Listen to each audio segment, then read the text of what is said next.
"You're just the placeholder until my ex gets his life together," she admitted. So I gave her permanently.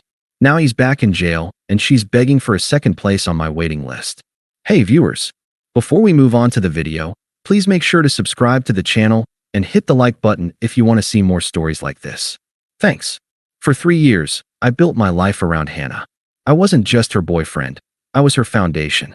When her car died, I was the one who co-signed the loan for the new one. When her dad got sick, I was the one who drove her to the hospital every weekend, who held her while she cried, who made sure she ate. When she maxed out her credit cards, I helped her consolidate the debt and create a budget.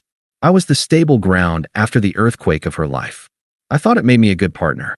I didn't know I was just being a good placeholder. The cracks started small, almost imperceptible. A locked photo album on her phone she'd named The Past. The way she'd sometimes get a distant look in her eyes, a sad, almost yearning smile that never seemed to be for me. I'd ask her about it, and she'd just shake her head and say, "Just memories, Alex. Don't worry about it." And I didn't, because I trusted her. I was an idiot.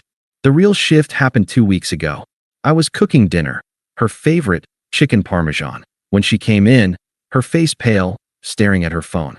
"Jake's out," she said, her voice hollow. I stopped stirring the sauce. Jake. The name was a ghost in our relationship. The ex-boyfriend from before me. The one with the charming smile and the rap sheet. The one who'd talked her into investing her savings into a scheme that landed him in jail for fraud and left her with nothing. I'd helped her pick up the pieces. "Out? As in parole?" I asked, keeping my voice carefully neutral. "As in time served. Good behavior." She finally looked at me, and her expression was unreadable. He messaged me. A cold knot tightened in my stomach. "Han, maybe that's not a door you need to reopen. For your own sake." She flinched as if I'd slapped her. "You don't understand what we had. It was complicated. Stealing your life savings seems pretty straightforward to me," I said, the words slipping out before I could stop them. Her eyes flashed with a defensive fire I hadn't seen in years. "You don't know him. You don't know what he was dealing with. He was lost, and I failed him. I failed him." The words hung in the air between us, suffocating. For 3 years, I thought I was helping her. Now, I realized, in her mind, she'd just been biding her time, waiting for a chance to fix things with him. The following days were tense. She was glued to her phone, her thumbs flying across the screen, a small, secretive smile playing on her lips. The smile I used to think was for me. She was distant during our movie nights, distracted when I talked about my day. The foundation I'd so carefully built was turning to sand under my feet. It all came to a head on a rainy Tuesday.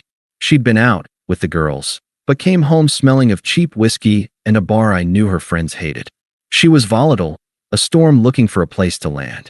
I was cleaning up the kitchen, trying to give her space. "You're always so fucking tidy," she slurred, leaning against the doorway. "Everything in its place. So predictable."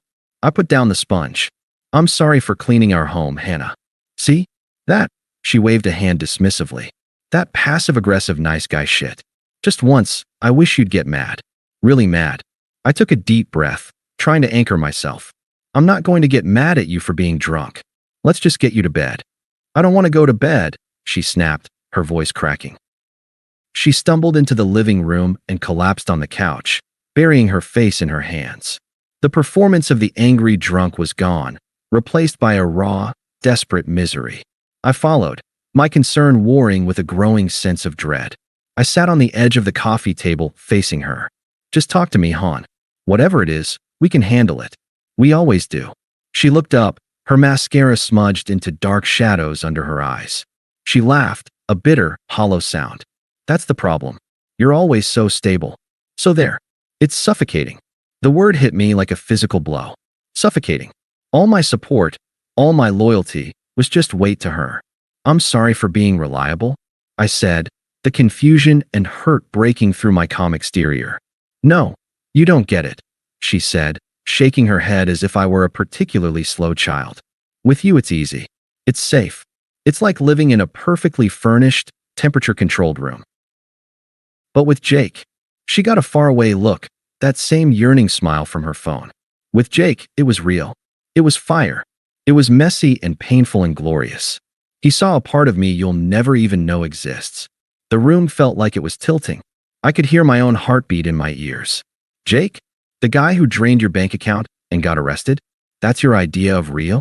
Her gaze snapped back to me, and for the first time, all the masks were off. The drunkenness, the volatility, it all crystallized into a cold, terrifying clarity. I've always loved him, she said, her voice low and steady, every word a precise, calculated stab. I was just waiting for him to get his life together. She paused, letting the cruelty of the statement hang in the air, ensuring I felt its full weight. You were just a placeholder, Alex. A safe place to land until he was out. Placeholder. The word echoed in the silent room, obliterating 3 years in an instant. Every shared laugh, every quiet morning, every sacrifice I'd made, it all dissolved into nothing. I wasn't her partner.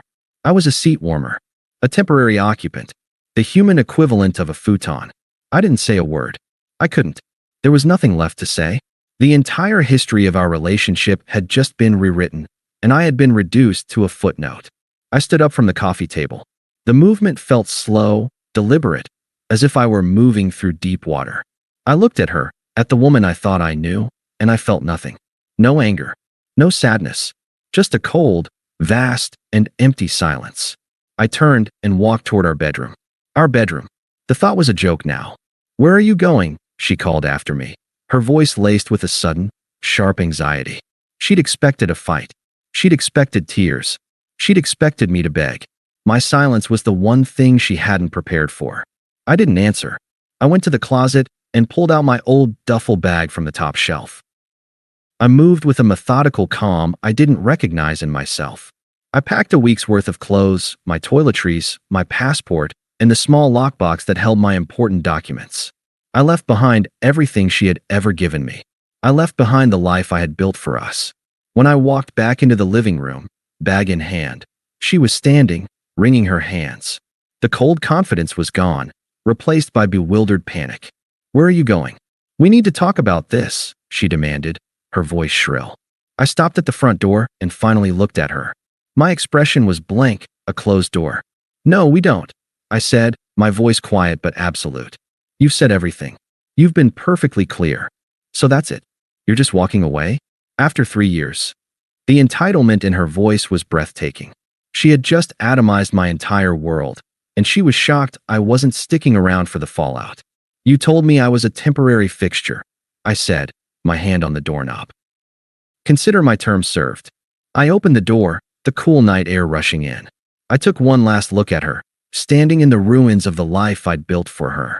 "Good luck with the fire, Hannah," I said. "I hope you don't get burned." I pulled the door shut behind me.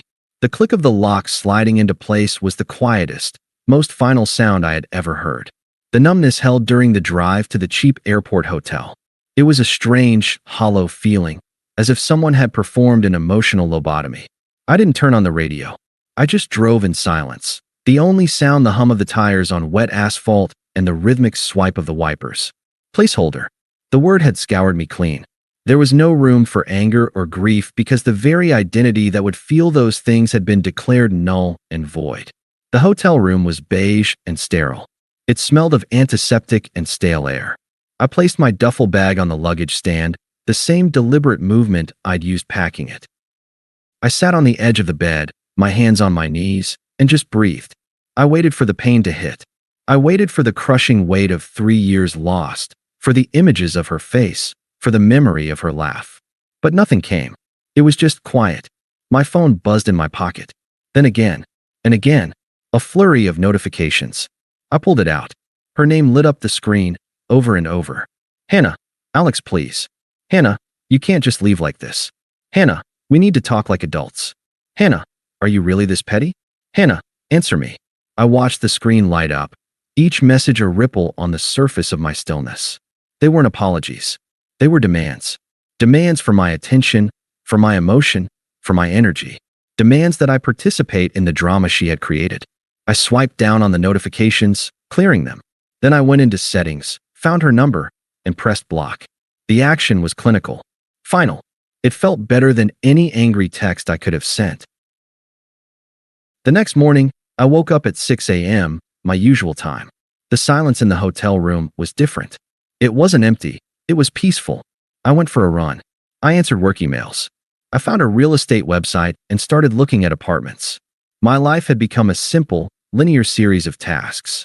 The chaos of Hannah was a distant country I had permanently emigrated from. A week later, I met with a lawyer, a brisk, efficient woman named Ms. Davies. I explained the situation in simple, unemotional terms. We cohabitate for 3 years. We have a shared lease, a shared car loan for which I am the co-signer, and some shared utilities. I want to sever all financial and legal ties as cleanly and quickly as possible. Ms. Davies nodded, typing notes. And the reason for the separation? I looked out the window of her high-rise office. The city looked clean and orderly from up here. She informed me that our entire relationship was a temporary arrangement for her until her previous partner was available again. Ms. Davies stopped typing and looked at me over her glasses. I see. She didn't offer sympathy. She just gave a short, sharp nod. That simplifies things emotionally, if not legally. We'll send a formal notice of intent to vacate the lease, and we'll file the paperwork to have you removed from the loan. It will require her to refinance solely in her name. Good, I said. It was the first time I'd felt something akin to satisfaction. I wasn't trying to punish her. I was simply, and systematically, removing myself as her safety net. I went to the apartment on a Tuesday afternoon, knowing she would be at work. I'd arranged for the super to let me in. Walking in was like stepping onto a stage after the play had ended. It looked the same, but it felt completely dead. I didn't linger. I went straight to what was left of my things. My books, my desktop computer, the good set of knives my grandfather had left me. I loaded them into cardboard boxes I'd brought. I paused by a framed photo on the bookshelf. It was us, on a hiking trip, smiling, wind in our hair. I looked at my own face, at the genuine, unguarded happiness in my eyes. I felt nothing for that man but a distant pity. He didn't know he was living on borrowed time. I left the photo on the shelf. It belonged to the placeholder. As I was carrying the last box out, my phone rang. It was Mark, one of our mutual friends. I almost didn't answer. But Mark was a decent guy. Alex, hey man, he said, his voice strained. She's a mess. She said you just vanished? What's going on? I put the box down in the hallway and closed the apartment door for the last time. She told me, verbatim, that I was just a placeholder until her ex-con boyfriend got out of jail, Mark. She said our entire relationship was a lie. There was a long silence on the other end of the line. Oh, Mark finally said. Shit. She told me you two had a fight. She didn't. Wow. Yeah. Wow, I said, my voice flat. So, I'm not vanishing. I'm exiting a situation that was built on a false premise. I'd appreciate it if you didn't give her this number. Of course, man. Of course. Jesus, the placeholder? I'm sorry, Alex. Don't be, I said, and I meant it. It was the most clarifying thing she's ever said to me. I hung up and picked up my box. The chapter was closed. The next 2 months were a lesson in quiet reconstruction. I found a small, bright apartment on the other side of the city. It had big windows and no memories. I bought furniture piece by piece, choosing only what I liked. I started going to the gym not as a distraction, but as a purpose. The physical transformation was slow, but the mental one was rapid. The fog of Hannah's drama cleared, and I could see my own life with startling clarity. I was happier, genuinely, undeniably happier in my sterile, quiet apartment than I had been in years. The news of Hannah's unraveling reached me in fragments, like pieces of a shipwreck washing up on my distant, peaceful shore.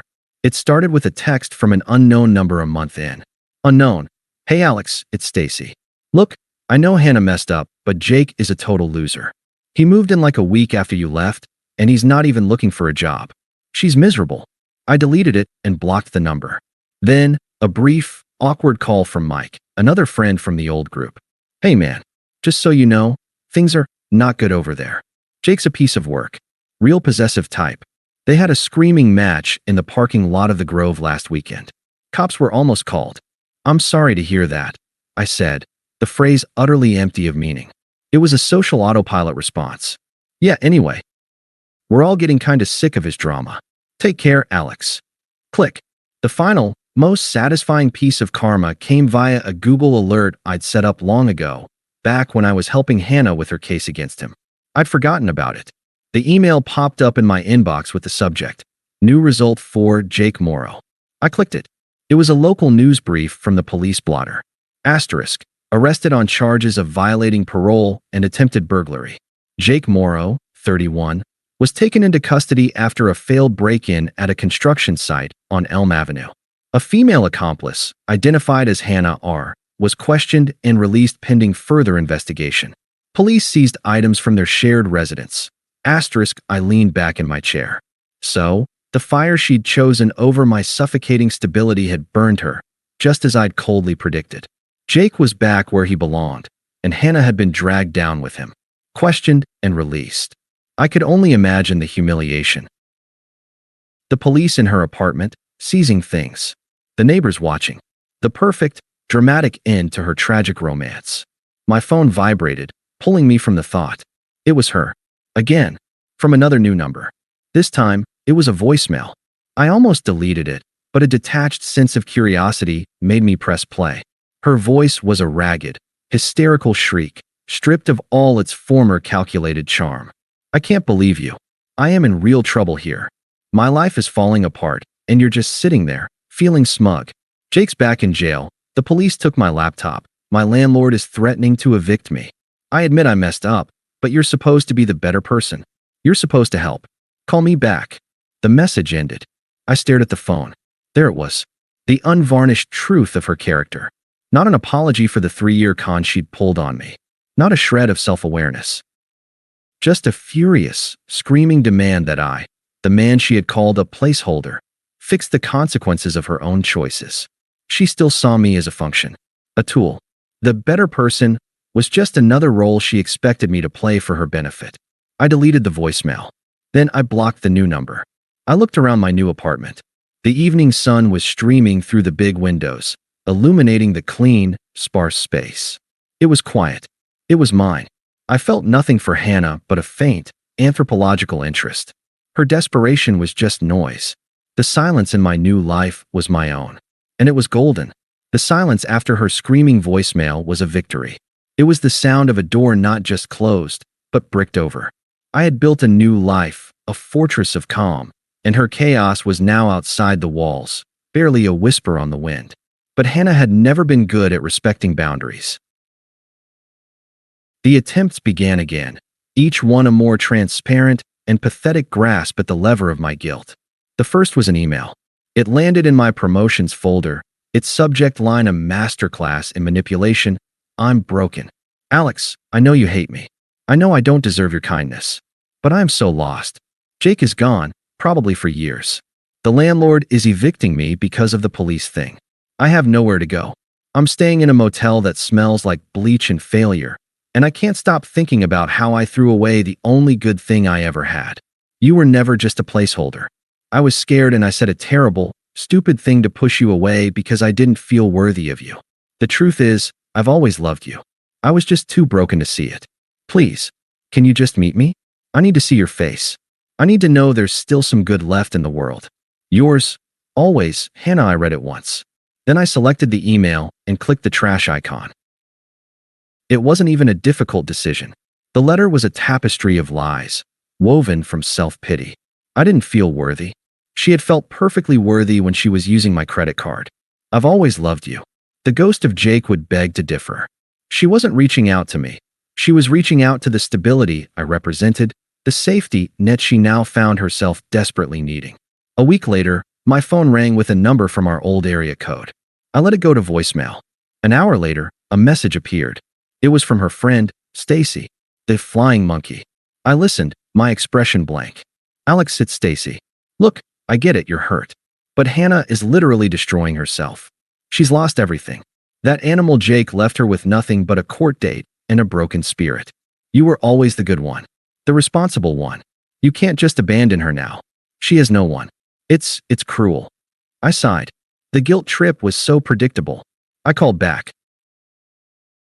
Stacy picked up on the first ring, her voice breathless with self-righteous hope. "Alex?" "Oh, thank God, Stacy." I interrupted, my voice calm and level. "She told me our entire relationship was a lie. Abandoning her implies I had a responsibility to stay. I didn't, but she's learned her lesson. Stacy pleaded, her tone turning sharp. She's been punished enough, don't you think? So you're going to be a petty asshole about it and let her be homeless. I didn't rise to the bait. I'm not being petty. I'm being absent. There's a difference. Don't call this number again. I hung up, to click a period at the end of that sentence. I blocked her number.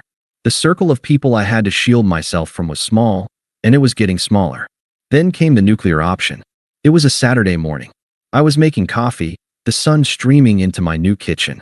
My work phone, the number of which I'd been forced to change after her previous voicemail, buzzed on the counter. Unknown number.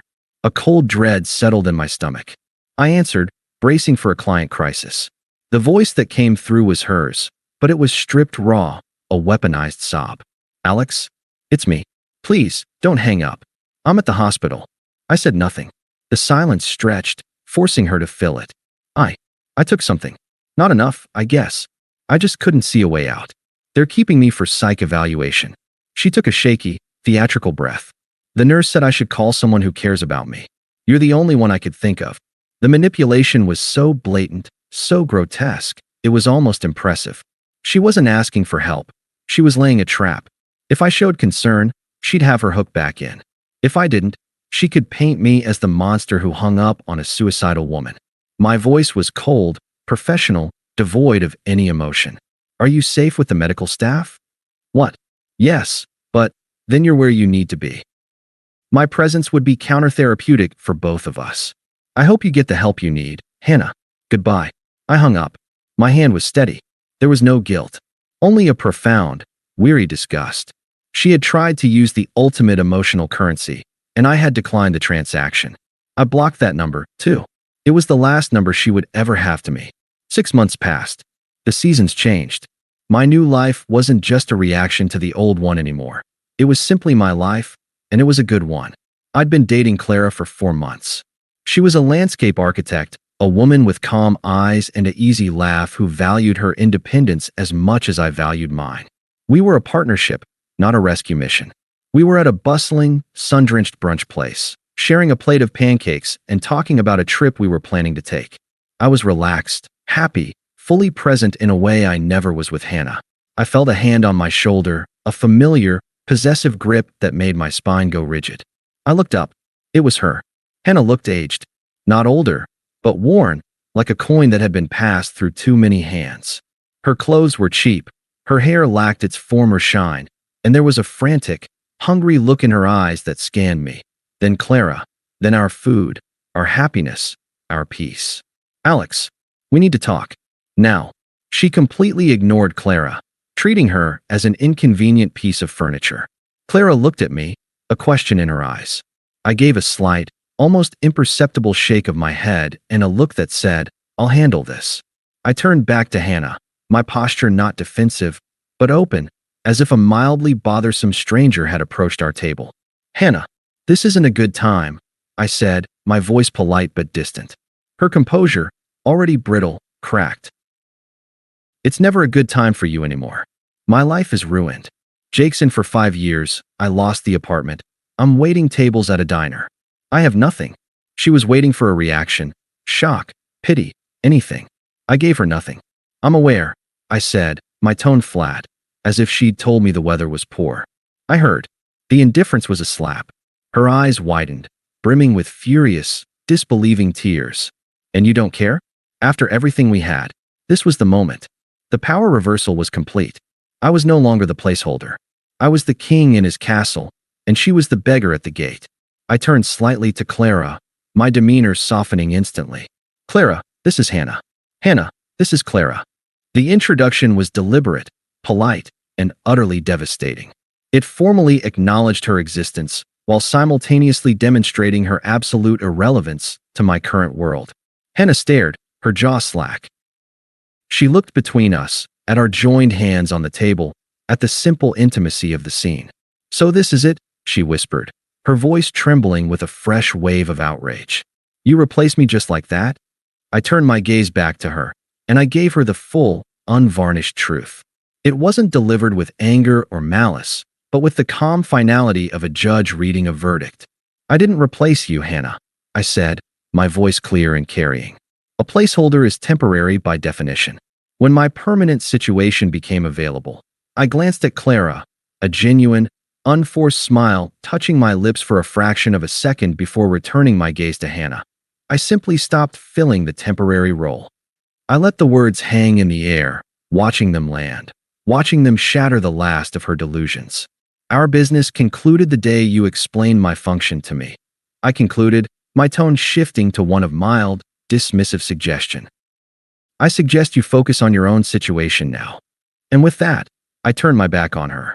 Literally, I shifted my body fully towards Clara, picked up my coffee cup, and took a sip. So, as I was saying, I think late September would be perfect for the mountains. The silence I left Hannah with was more absolute than any slamming door. I was no longer just ignoring her calls. I was ignoring her physical presence. She was a ghost, and I had stopped believing in her.